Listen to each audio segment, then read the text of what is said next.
Hello and warm welcome to this lecture series. I, Dr. Narendra Singh, going to deliver a lecture on a very important topic to study the relationship between modernity and culture. This topic is specially designed for the students of MA or those who are preparing for UGC NET examination and UPSC aspirants. Let's begin the topic.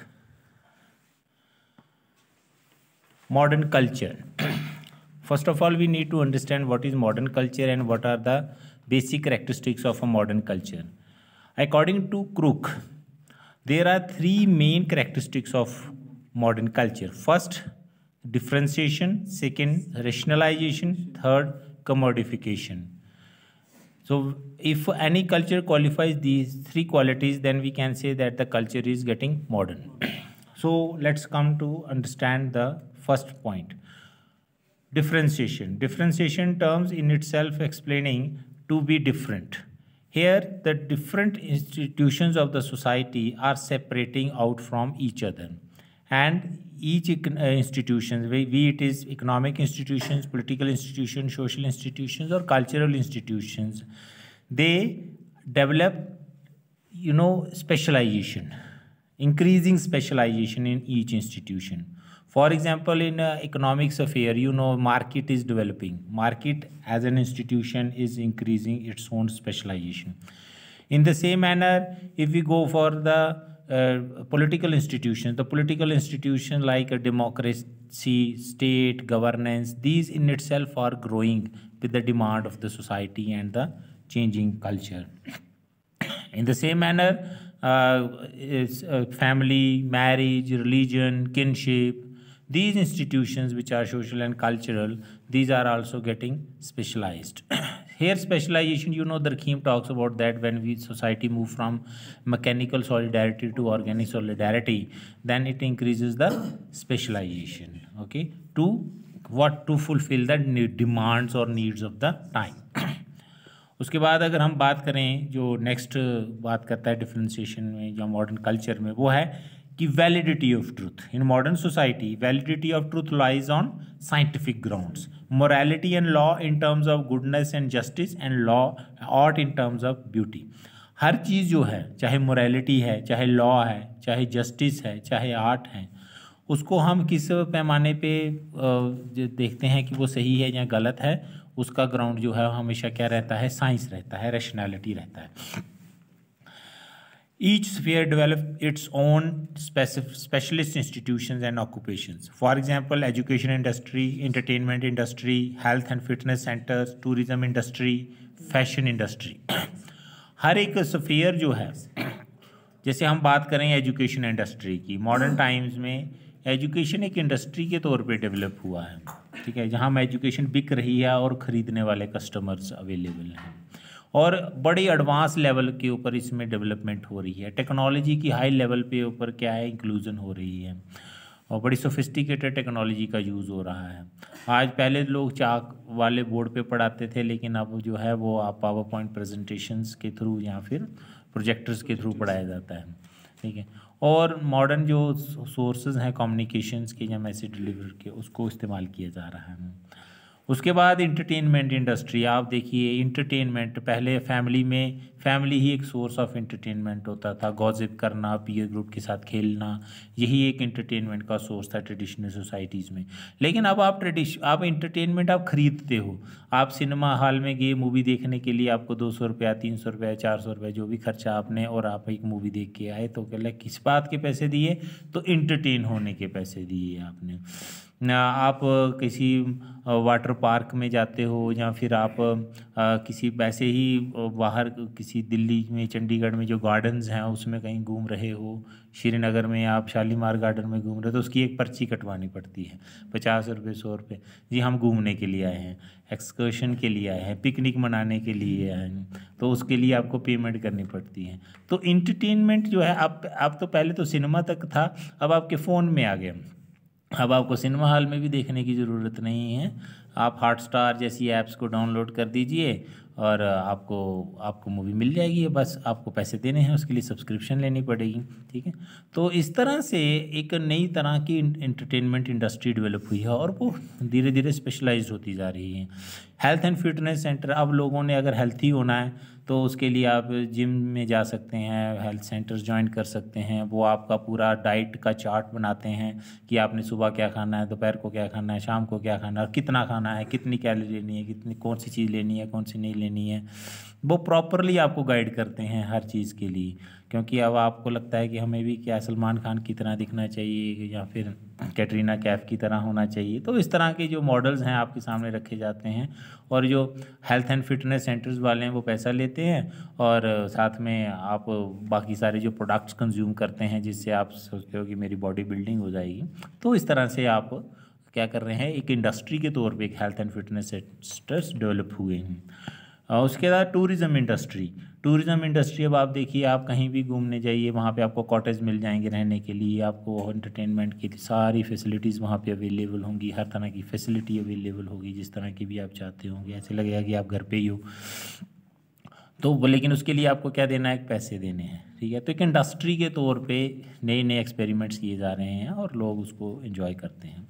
Fashion industry में आप देखिए, आपका getup जो है, आपके क्लॉथिंग्स हो गई, आपके शूज़ हो गए, आपका इवन कि आप कौन सी गाड़ी में जा रहे हो, तो वो सारी चीज़ें जो हैं वो फैशन इंडस्ट्री में आती हैं, जो आपको ब्यूटीफाई करती हैं, जो आपका हेयर स्टाइल कैसा होना चाहिए, ये सारी चीज़ें। तो उसमें भी आपको क्या करना है, सिर्फ आपने पैसे देने हैं। और जो फैशन इंडस्ट्री के जो एक्सपर्ट्स हैं वो उस पर दिन रात काम करते हैं, ये वाला डिज़ाइन पहनाइए, ये वाला, जैसे आप फैशन टीवी में देखते होंगे कि मॉडल्स जो हैं रैंप के ऊपर आती हैं पर ख़ास तरह की ड्रेस डाले हुए, तो वो क्यों करते हैं इस तरह का, वो दिखाने के लिए कि हम ये वाला प्रोडक्ट मार्केट में लॉन्च कर रहे हैं और आप इसको अगर पसंद आता है तो आप बाज़ार से ख़रीद लीजिए और आप भी ऐसे ही दिखने चाहिए। तो इस तरह से उस फील्ड में भी स्पेशलाइजेशन हो रही है। तो इट मीन्स कि हर एक सेक्टर में, सोशल लाइफ हो, इकोनॉमिक हो, पॉलिटिकल लाइफ हो, तो उसमें स्पेशलाइजेशन बढ़ रही है दिन ब दिन। और जो स्पेशलिस्ट इंस्टीट्यूशन जो हैं वो मॉडर्न फ्यूचर जनरेशन्स को ट्रेन कर रहे हैं। जैसे अब आप देखिए, आजकल प्रोफेशनल म्यूजिशियंस हैं, कंपोजर्स हैं, स्कल्पचर्स हैं, आर्टिस्ट हैं, तो ये एक एक प्रोफेशन के तौर के ऊपर इमर्ज हुए हैं और काफ़ी डिमांडिंग हैं। बाकी इंस्टीट्यूशन जैसे हमने पहले भी बात की, थिएटर्स हो गए, आर्ट गैलरीज हो गई, कंसर्ट हॉल्स हो गए, ये क्या कर रहे हैं, कल्चरल प्रोडक्ट्स को बेच रहे हैं मार्केट में, और आप उन प्रोडक्ट को ख़रीदने जाते हो या देखने जाते हो। अब तो आपने देखा होगा कि ये जो म्यूज़ियम्स वगैरह हैं उसमें भी आप जाते हो, पुरानी चीज़ों को देखते हो। इवन कि आपके जो फूड सेंटर्स हैं, जैसे आप किसी रेस्टोरेंट में, अगर आप पंजाब में जाइए तो वहाँ पे बड़ा हवेली वाला सिस्टम है। तो हवेलियों में क्या होता है कि पुराना पंजाबी कल्चर दिखाया जाता है, एंटीक्स दिखाए जाते हैं कि पुराने ज़माने में लोग ट्रक कैसा होता था पुराना टाइम का, जहाँ चारपाई उस तरह की होगी, गांव वाला कल्चर दिखाया जाएगा। उसमें एक पंजाबी जो खड़ा होगा वो घास काट रहा है, ऐसे शो किया जाता है उसको, है ना, स्कल्पचर सा बना के। तो फिर उस वो थालियाँ जो हैं पुराने टाइम की थालियाँ होंगी कॉपर वगैरह की, यहाँ तो उसमें खाते हैं लोग खाना, तो वही में आपको सर्व किया जाएगा। तो प्रॉपरली आपको फील कराया जाएगा कि आप एक गांव में हो, ठीक है। तो इस तरह से क्या है कि जो आपका जो कल्चर प्रोडक्ट्स हैं, जो कल्चर आइटम्स हैं, अब वो बिक रही हैं। बड़े सारे ऐसे कॉन्सेप्ट्स पे काम हो रहा है जिसमें कि आपकी जो पुराने कल्चर और एंटीक्स हैं उसको पोज किया जा रहा है कि, और लोग उस लाइफ को कैसे जीते थे, तो उसको आपको फील कराया जाता है। तो उसमें आप क्या करते हो, पैसा देते हो और वो चीज़ एंजॉय करते हो। उसके बाद अगर हम बात करें, जैसे हम आजकल लोग छुट्टियां मनाने के लिए जाते हैं, अब गोवा जाते हैं, जहाँ थाईलैंड जाते हैं, सिंगापुर जाते हैं, है ना, या फिर आप कह सकते हो सी साइड जाते हैं, बीचेस पे जाते हैं, तो वहाँ पे पूरे का पूरा बंदोबस्त होता है। तो क्यों जा रहे हैं जी, हम छुट्टियां मनाने जा रहे हैं, जहाँ हम अब थोड़ा रिलैक्स होने जा रहे हैं, तो उसके लिए पहले ही होटल्स की बुकिंग हो जाती है। तो ये सब चीज़ें हम ऐसा है कि अब ये मॉडर्निटी की तरफ हम बढ़ रहे हैं, एक नई तरह की दुनिया है, नया जिसमें चेंज आ रहा है, जिसमें हमें इंटरटेनमेंट भी लेने के लिए पैसा देना है, जहाँ हमें रिलैक्स होने के लिए भी पैसा देना है, जहाँ हमें किसी की सलाह लेने के लिए भी पैसा देना है। पहले के ज़माने में आपको परेशानी होती थी तो आप गांव के बुज़ुर्गों से सलाह ले लेते थे, लेकिन अब कोई परेशानी होती है शहरों में तो कौन सलाह देने वाला मिलेगा। तो आप साइकोलॉजिस्ट या सोशोलॉजिस्ट जो काउंसलर्स हैं उनके पास जाते हो कि भाई मेरी लाइफ में ऐसी प्रॉब्लम है तो आप मुझे गाइड करिए, वो कहते हैं पहले फ़ीस जमा करा दीजिए फिर हम आपको सलाह देते हैं। ठीक है, अगर आपके घर में लड़ाई झगड़ा हो गया है तो अब आपको लगता है कि हमारा झगड़ा कौन सॉल्व करेगा। पहले गाँव में क्या होता था कि पंचायतें होती थी, बड़े बुज़ुर्ग होते थे तो वो मसले सॉल्व कर देते थे बैठ के। लेकिन अब कौन करेगा, अब किसी के पास टाइम ही नहीं है तो कोई किसी की बात में पड़ता भी नहीं है। आप किसी शहर में बोल दो तो वो कहेंगे हमें क्या लेना देना, इनकी अपनी लाइफ है। तो उसके लिए आपको क्या करना पड़ेगा, उस मसले को सुलझाने के लिए कोर्ट में जाना पड़ेगा, कोर्ट में, पुलिस में, ये सब चीज़ें करनी पड़ेंगी और वहाँ पे भी क्या लगेगा, पैसा लगेगा। ठीक है, तो इट मीन्स कि आपको सर्विस देने के लिए पुलिस वाले बैठे हैं, कोर्ट वाले बैठे हैं, बस आपको क्या करना है, पैसा देना है। तो जस्टिस भी ऐसे ही मिलेगा जब आप पैसा दोगे। एजुकेशन लेनी है आपने तो वो भी आपको पैसे से मिलेगी। जितनी अच्छी एजुकेशन लेनी है उतना ज़्यादा पैसा खर्च करना पड़ेगा, जितना महंगा प्रोफेशनल कोर्स करोगे उतनी जॉब सिक्योरिटी ज़्यादा हो जाएगी। तो इस तरह से हम देखते हैं कि हर चीज़ क्या बढ़ रही है, कमोडिटी की तरफ बढ़ रही है और उसमें हर चीज़ में स्पेशलाइजेशन डेवलप हो रही है, हाई लेवल की स्पेशलाइजेशन डेवलप। दूसरी जो करेक्टरिस्टिक्स हैं मॉडर्न कल्चर की वो रेशनलाइजेशन है।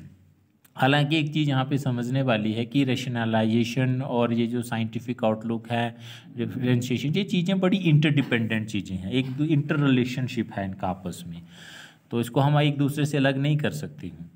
क्रुक कहता है कि rationalisation also shaped modern culture, for example McDonaldisation of food industry. अब हम फूड इंडस्ट्री आप देखते हैं, लोग खाना खाने जाते हैं तो एक मैकडोनल्ड्स जो पूरी चेन है रेस्टोरेंट्स की, वहाँ लोग जाते हैं तो वहाँ पे एक बर्गर भी आपको 100, 150, 200 रुपये का मिलता है। पूरा कॉम्बो पैक लेना हो 400 रुपये का, 500 रुपये का, तो वो कहते हैं कि उसमें एक बर्गर होगा, एक कोल्ड ड्रिंक होगी, तो बस कुछ स्नैक्स वगैरह होंगे, तो 500 रुपये आप दीजिए। और लोग बड़े चाव के साथ वो खाते हैं। ठीक है, और साथ में फ़ोटो भी खिंचवाते हैं और फिर वो स्टेटस पे डालते हैं कि देखो आज मैं मैकडोनल्ड गया था, देखो आज मैंने ना फलानी जगह पिज़्ज़ा खाया है मैंने, है ना, फलाना महंगा वाला पिज़्ज़ा खाया है। तो वो क्या है, वो एक लाइफस्टाइल मतलब को शो कर रहा है। और ये मैकडोनल्डाइजेशन वाले जो हैं, ये कहाँ की, अमेरिका का ये इंडस्ट्री है।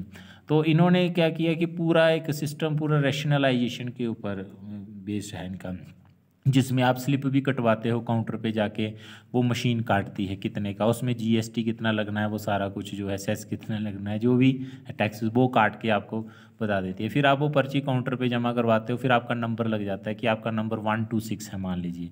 तो जैसे ही वहाँ पे 126 आएगा वो बेल बजेगी और आपका नाम अनाउंस होगा कि जो काउंटर नंबर 126 पे जो भी पर्सन है वो आए और अपना जो भी आपने दिया है बुक की ऑर्डर वो ले जाए। ठीक, तो उसमें इवन के जो आपको कोल्ड ड्रिंक सर्व कर रहे हैं उसमें मशीन्स लगी हुई हैं, उसमें मशीन्स में कितनी मात्रा में कोई चीज़ डालनी है, इंग्रेडिएंट्स डालना है, वो पूरा फिक्स है। और जब वो आप कप रखते हो उस मशीन के नीचे वो पूरा भर जाता है, जैसे भर जाता है मशीन बंद हो जाती है। तो इतनी सोफिस्टिकेटेड टेक्नोलॉजी है। और जो बर्गर आपको दिया जा रहा है वो भी मशीन से पूरा बेक होके आ रहा है। तो ये पूरे का पूरा जो कॉन्सेप्ट है ये रैशनलाइजेशन के ऊपर टिका हुआ है। ठीक है, और इसने पूरे दुनिया में बहुत सारी मतलब इस तरह की हज़ारों मैकडोनल्ड्स ने अपने खोले हुए हैं फूड पॉइंट्स। ठीक है, इस तरह से अगर हम म्यूज़िक की बात करें तो म्यूज़िक में भी रैशनलाइजेशन का इस्तेमाल हो रहा है। जैसे आजकल आपने म्यूज़िक कंपोज करना है तो उसके लिए आपको क्या करिए, आप अपनी कंप्यूटर को बोल दीजिए, तो आप सॉफ्टवेयर को बोल दीजिए, वो आपके लिए म्यूज़िक भी कंपोज कर देगा, हार्मोनिक म्यूज़िक। ठीक है, धुन बना देगा आपके लिए, है ना।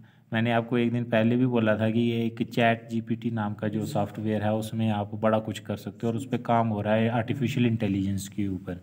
ठीक है, तो मतलब कि आपकी सारी क्रिएटिविटी अब ख़त्म होती जा रही है और सारे का सारा काम कौन लेते जा रहा है, मशीनें लेती जा रही हैं। उसके बाद टेक्नोलॉजी में अगर हम बात करें, जैसे अगर हम कल्चर को रिक्रिएट कैसे करना है, मैंने आपको पहले भी बताया कि जैसे फूड पॉइंट्स में हमें, जैसे हम कहीं जाते हैं तो वहाँ पे ऐसे हमें फील कराया जाता है कि हम किसी गांव में हैं, तो वो पूरा एक रिक्रिएट किया जाता है उस चीज़ को। इसी तरह से बाकी जगहों में भी हमें मतलब एक पूरा एक आर्टिफिशियल इन्वायरमेंट क्रिएट किया जाता है और उसमें टेक्नोलॉजी का बड़ा ही रोल है। अब तो 3D टेक्नोलॉजी आ रही है तो ऐसे लगेगा कि आपके सामने ही कोई चीज़ पड़ी हुई है। अच्छा, अगर हम बात करें, पहले तो क्या होता था कि रेडियोज़ और रिकॉर्ड प्लेयर्स होते थे जो सारा कुछ मतलब रिकॉर्ड करते थे, ठीक है पहले। लेकिन अब आप देख लीजिए, हमारे पास रेडियो रिकॉर्ड प्लेयर्स की जगह क्या आ गया, हमारे मोबाइल फ़ोन में हम एक वो डालते हैं, अपना डाटा कार्ड वो डालते हैं, तो उसमें कितने ही गाने रिकॉर्ड हो जाते हैं। पहले पुराने ज़माने में वो टेप्स होती थी जिसकी रील वाली होती थी, तो उसकी कई बार रील निकल जाती होती थी, ख़राब हो जाती थी। अब आप अपने मोबाइल फ़ोन में जितने मर्जी गाने जो हैं वो रिकॉर्ड कर सकते हैं और किसी भी टाइम सुन सकते हैं, ठीक है। तो मेमोरी कार्ड डालिए आप कितने जीबी का, तो सुनते रहिए आप ठीक है। और दूसरों को भी सुनाइए, ऑनलाइन आप भेज भी सकते हैं किसी को, तो डाउनलोड भी कर सकते हैं अपनी मनपसंद का गाना। पहले मनपसंद का गाना डाउनलोड करने के लिए दुकानदार के पास जाना पड़ता था, तो वो रिकॉर्ड करता था, लेकिन अब ऐसी कोई ज़रूरत नहीं है। आप गाना डॉट कॉम पे जाइए और वो जो भी गाना है ऐप डाउनलोड कर लीजिए, लेकिन सिर्फ आपको सब्सक्रिप्शन लेनी है। प्रिंटिंग टेक्नोलॉजी में अगर हम बात करें तो देखिए, प्रिंटिंग टेक्नोलॉजी शुरू में गुटनबर्ग का जो कॉन्सेप्ट था, चाइना से ये कॉन्सेप्ट शुरू हुआ, तो प्रिंट करते थे, अखबारें छपना शुरू हुई। लेकिन आज प्रिंटिंग टेक्नोलॉजी इतनी एडवांस लेवल की हो गई है कि आप ऐसे लगता है कि वो बिल्कुल रियल है, बड़ी ही अट्रैक्टिव हैं। आजकल वेडिंग कार्ड्स लोग छापते हैं तो बड़े अट्रैक्टिव होते हैं, बैनर छापते हैं, फ्लैक्स छापते हैं, बड़े ही ऐसे जगमगाते हुए 3D टेक्नोलॉजी का इस्तेमाल होता है ना। तो ऐसे लग रहा होता है कि क्या बात है ना। आपने डिजिटल बोर्ड्स वगैरह देखे होंगे, तो ये एक प्रिंटिंग टेक्नोलॉजी में हाई लेवल पे अब एडवांसमेंट हुई है, जिसमें जो आप कह सकते हैं एक रैशनलाइज एफर्ट किया जा रहा है कि आप इंसान को करने की कोई ज़रूरत नहीं है, मशीन को सब पता है उसे क्या करना है, आपने सिर्फ उसको कमांड देनी है।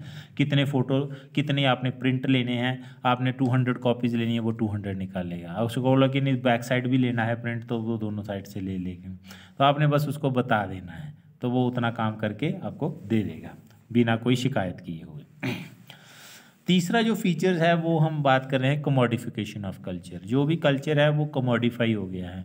कमोडिटी वाला कॉन्सेप्ट मार्क्स ने दिया था। Commodity is something which is for sale and purchase, यानी कि वो चीज़ जिसका आप बाज़ार में बेच सको या खरीद सको, वो सब कुछ चीज़ें हैं कमोडिटी बन जाती हैं। और commodity it involves turning cultural products that readily bought and sold, for example food, dress, taste, beauty, ठीक है ना। फूड तो बिक ही रहा है, हमने पहले भी बात की, ड्रेसेस भी बिक रही हैं, टेस्ट भी बिक रहा है, ठीक है ना, और ब्यूटी भी बिक रही है। अब आपको ब्यूटीफुल होने के लिए कुछ नहीं करना, बस पैसे खर्चने, आप ब्यूटीफुल हो जाओगे, ठीक है। वो आपको ऐसा ऐसा प्रोडक्ट लगाएंगे आपके चेहरे के ऊपर कि आप जैसा चाहोगे वैसे बन जाओगे। इस तरह के बड़े सैलून्स हैं, पार्लर्स हैं, तो आपने देखा होगा जब शादियों में मेकअप के लिए ब्राइड्स जाती हैं तो लाख लाख रुपया, 2-2 लाख रुपया, 3-3 लाख रुपया, 4-4, हमारे क्या अपने सोशल स्टेटस और इनकम के हिसाब से लोग वो करते हैं बुक, और बिल्कुल ही पहचान में नहीं आते। लेकिन जब दूसरे तीसरे दिन आप जब वो मेकअप उतर जाता है तो इंसान को पता चलता है कि ये तो कुछ हो रही है तो लेकिन आप ब्यूटीफुल हो सकते हो, आपको कोई कॉम्प्लेक्स में पड़ने की ज़रूरत नहीं है, सिर्फ आपकी जेब में क्या होना चाहिए, पैसा होना चाहिए, ठीक है। अब हम टेस्ट की अगर बात करें, जैसे हमारे ये जो मैकडोनल्ड्स रेस्टोरेंट्स हैं, पिज़्ज़ा हट्स हैं, बर्गर है, पेस्ट्री है, केक है, मोमोज़ है, कोक है, ये एक नई तरह के प्रोडक्ट हैं। पहले ये इंडियन सोसाइटी का पार्ट नहीं थे, इंडियन फूड सिस्टम का पार्ट नहीं थे, है ना। कुछ सालों पहले किसी को नहीं पता होता था कि पिज़्ज़ा क्या होता है, बर्गर क्या होता है, पेस्ट्री क्या होती है, केक क्या होता है, मोमोज़ क्या होते हैं, कोक क्या। तो ये धीरे धीरे आप देखिएगा ये सब वेस्टर्न फूड सिस्टम जो है हमारे यहाँ पे आया, ठीक है। आज हमारी लाइफ का क्या बन गया है, हिस्सा बन गया है। आजकल की जो मॉडर्न जनरेशन है, जो बच्चे हैं, उनको अगर मोमोज़ ना मिले, उनको पेस्ट्री ना मिले, बर्गर ना मिले, पिज़्ज़ा ना मिले, तो उनको लगता है कि कुछ भी नहीं किया। उनका पार्टी करने का मतलब होता है ये सब चीज़ें खाना। फास्ट फूड जो है वो इसका टेस्ट इतना डेवलप हो गया है कि लोग खाना नहीं खाएंगे, वो फास्ट फूड भी खाएंगे पूरा दिन, और इसलिए इतने मोटे मोटे हो जाते हैं, इतनी तरह की हेल्थ इश्यूज़ भी हो जाते हैं, फिर भी कोई चक्कर नहीं है, वो खाना है, ठीक है। कोक का तो आप देखिए, आप तो अनहेल्थी फूड खाना अब एक फैशन बन गया है, एक लाइफस्टाइल बन गया है कि आप अगर नहीं खाते तो इट मीन्स कि आप मॉडर्न ही नहीं हो, ठीक है। अब तो एडवर्टीज़मेंट के थ्रू ऐसी हाइब्रिड्स आपके अंदर डाल दी जाती हैं, आपको पता नहीं है, पर ये अब गांव में ये कल्चर परकोलेट हो गया, क्योंकि अब तो इंफॉर्मेशन टेक्नोलॉजी, कम्युनिकेशन टेक्नोलॉजी या मीडिया, मास मीडिया कम्युनिकेशन इतना हाई लेवल पे एडवांस हो गया कि अब आपको वो जो कल्चर, अमेरिका का कल्चर जो है वो आपको गांव में, इंडिया के गांव में बिक जाता है और लोग उसको बड़े चाव से खरीदते हैं। अब आप भारत के किसी भी शायद गांव में चले जाओ, कोई ही ऐसा गांव होगा जहाँ पे आपको फास्ट फूड ना मिल सकता हो, जहाँ लोगों ने खाया ना हो, ऐसा नहीं है। नूडल है, बर्गर है, पिज़्ज़ा है, सब ने खाया होगा, ठीक है। और लोग बड़ा ऐसे चाव से खाते हैं आजकल। तो वहाँ पे दुकानें खुल चुकी हैं फास्ट फूड, छोटी छोटी दुकानें खुल चुकी हैं और लोग शाम को जो है एंजॉय करते हैं वो सब चीज़ों को। और हमारे अंदर ये आदतें डालने के लिए एडवर्टीज़मेंट्स का सहारा लिया जाता है। जैसे आपके फिल्म स्टार्स हायर किए जाते हैं, तो कोका कोला क्या चीज़ है, उसकी क्या अहमियत है, तो ठंड गर्मी हिंदुस्तान में ज़्यादा पड़ती है इलाकों में, तो फिर ठंडा पीने के लिए आपको एक ऐड आती है, उसमें बोला जाता है ठंडा मतलब कोका कोला, कि मतलब कि ठंडे का मतलब लस्सी नहीं है। हालांकि हमारे यहाँ कल्चर में लस्सी जो है, लस्सी वैसे भी जो है वो ठंडी होती है, उसकी तसीर ठंडी होती है, लेकिन ये नहीं बोला जाएगा कि ठंडा मतलब लस्सी, क्योंकि हाँ तब बोला जाएगा कि जब वो लस्सी कोका कोला वाले या कोई और कंपनी जो ब्रांड जो है निकालेगा, तो उन्होंने अपनी लस्सी बेचनी होगी तो वो बोलेंगे कि ठंडा मतलब लस्सी। लेकिन अब तक क्या है, ठंडा मतलब कोका कोला। हालांकि जो कोका कोला है उसकी जो कास्ट है, प्रोडक्शन है, वो मान लीजिए अगर 1 रुपया या 1.5 रुपया पर 250 मिलीलीटर बॉटल पे पड़ती होगी, तो वो आपको मान लीजिए 20 रुपये की बेचती हैं, है ना।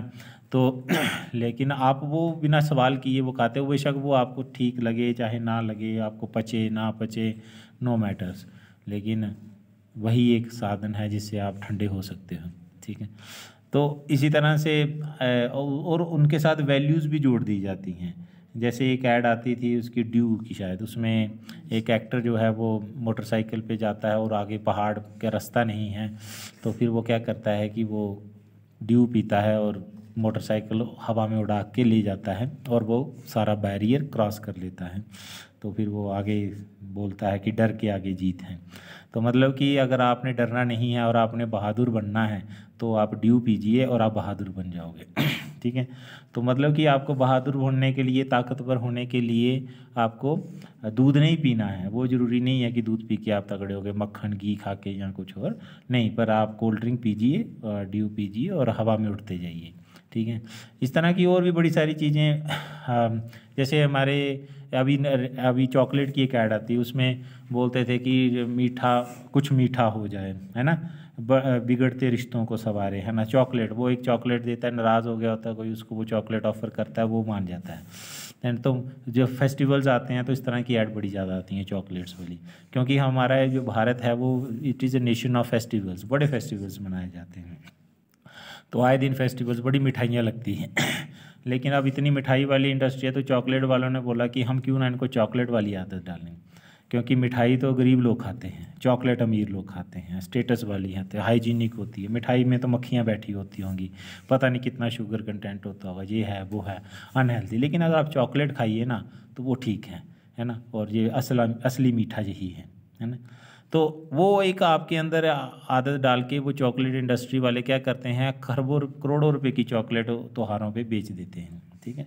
क्यों, और हमें बच्चे, आजकल के बच्चे जो हैं वो अगर कोई फेस्टिवल होता है तो वो चॉकलेट ही मांगते हैं। अगर मामा जी घर आए हैं तो बोलेंगे मामू जी आपने मेरे लिए क्या लाया, तो मामा को पता है ये चॉकलेट ही खाता है, तो वो 200 रुपये की 300 रुपये की चॉकलेट लेके आएंगे, तो बच्चा बड़ा खुश हो जाता है कि लो जी मेरे लिए फलाने बंदे ने चॉकलेट लाया है। इवन कि अगर बॉयफ्रेंड और गर्लफ्रेंड है, तो अगर बॉयफ्रेंड ने भी कोई डे, रोज़ डे है, फलाना डे है, आजकल तो इस तरह का बड़ी सारी चीज़ें हैं, तो वहाँ पे भी उस दिन भी क्या देना है, चॉकलेट ही देना है। तो चॉकलेट एक ख़ास तरह का एक्सचेंज सिस्टम हो गया। जैसे मेलिनोवस की अपनी थ्योरी में कहता है ना, एक्सचेंज थ्योरी में, कि कुला रिंग वाला जो कॉन्सेप्ट था, है ना, तो पुराने ज़माने में वो लोग एक्सचेंज करते थे ना, वो मोती सिप्पियाँ वगैरह देते थे, तो एक रिलेशन डेवलप होता था। आज आपने रिलेशन डेवलप करने के लिए मोती सिप्पी नहीं देने हैं, चॉकलेट देना है, तो बदले में वो भी आपको चॉकलेट देगा, समझ लो कि आपका रिश्ता क्या हो गया, मजबूत हो गया। अगर आप पुराने स्टाइल के हो और आपको चॉकलेट नहीं पता कौन सी ब्रांड की चॉकलेट आजकल चल रही है, तो समझ लो कि you are not modern man, आप में वो है नहीं, अभी आप पुराने मॉडल के हो गए हो, है ना। तो इस तरह का जो एक लाइफस्टाइल है। अभी देखिए अगर एक और हम बात करें, celebration of birthdays and anniversaries, है ना। आजकल ये एक रिवाज हो गया है हमारे यहाँ पे बर्थडे मनाना। मुझे ज़्यादा जब मेरा बर्थडे आता था तो मेरी माँ दीपक जलाती थी और हलवा बनाती थी और कंजकें वगैरह पूजती थी और उनको चुन्नी वगैरह दे के हो जाता था, है ना, जो वही होता था बर्थडे, दीपक वगैरह पूजा वगैरह करके।